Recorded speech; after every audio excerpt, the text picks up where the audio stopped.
देशातील काही राज्यांनी समान नागरी कायदा लागू करण्याच्या दिशेने वेगाने पावले टाकले आहेत आणि आता आपला महाराष्ट्रही त्याच रांगेत जाऊन बसणार असल्याचे स्पष्ट झाले. पण हा कायदा नेमका काय आहे, आदिवासी समाजातून का वगळले जाणार आहे आणि या एका निर्णयामुळे महाराष्ट्राचे राजकीय समीकरण कसे बदलणार आहे हे जाणून घेऊया.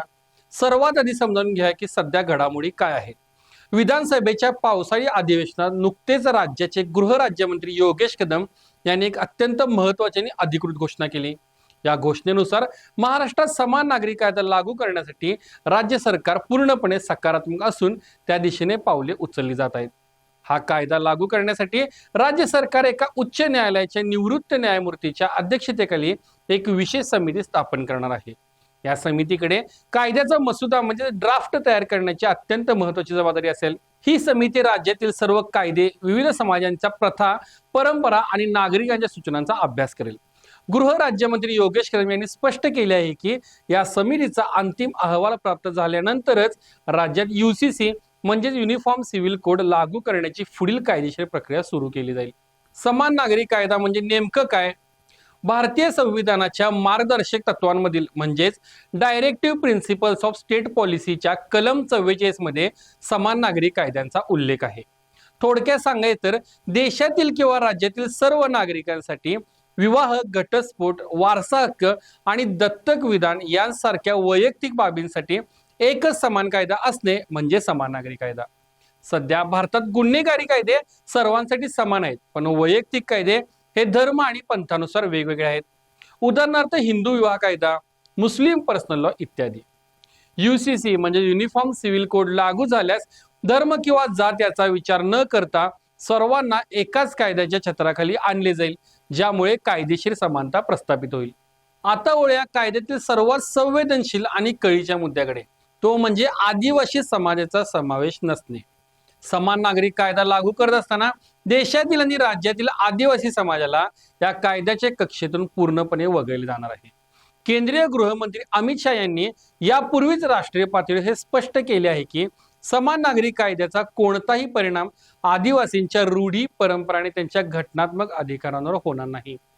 जरी महाराष्ट्र राज्याने अजून आपला अधिकृत मसुदा तयार केलेला नसला तरी आतापर्यंत ज्या ज्या राज्यांमध्ये समान नागरी कायद्याची प्रक्रिया झाली आहे तिथे आदिवासींना यातून वगळण्यात आले आहे.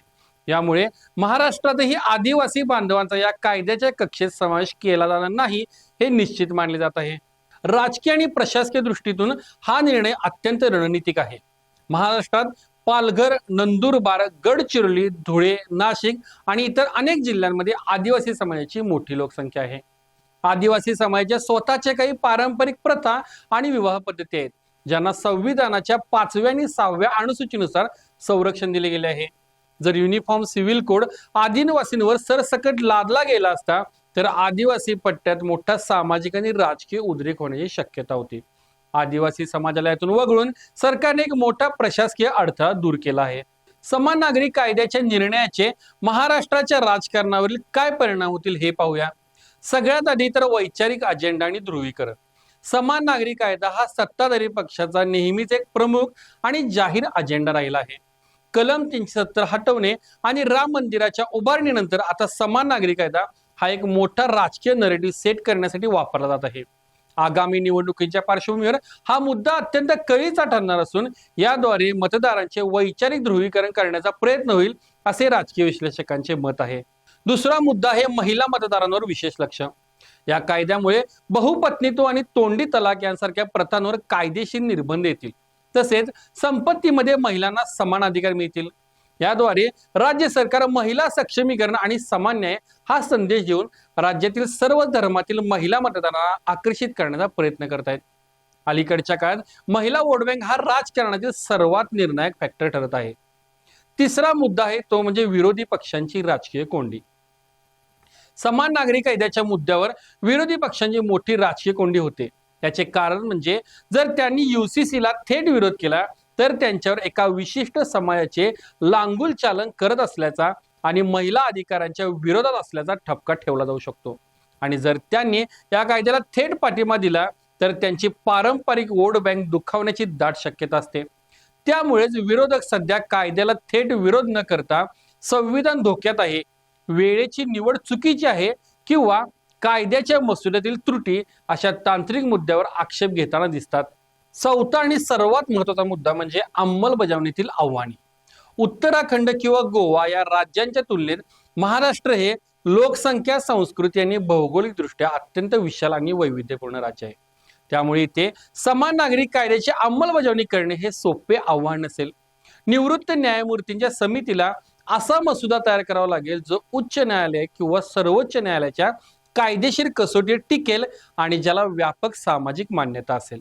महाराष्ट्रात समान नागरी कायदे येणे ही आता केवळ हवेतील चर्चा राहिलेली नाही, तर सरकार त्या दिशेने अधिकृत आणि कायदेशीर पावले उचलत आहे. निवृत्त न्यायमूर्तीच्या समितीचा अहवाल जेव्हा समोर येईल तेव्हा राज्याच्या राजकीय वर्तुळात त्याचे मोठे पडसाद उमटणं हे नक्की. आदिवासी समाजाला यातून वगळल्यामुळे एक मोठा विवाद आधीच शांत करण्यात आला आहे.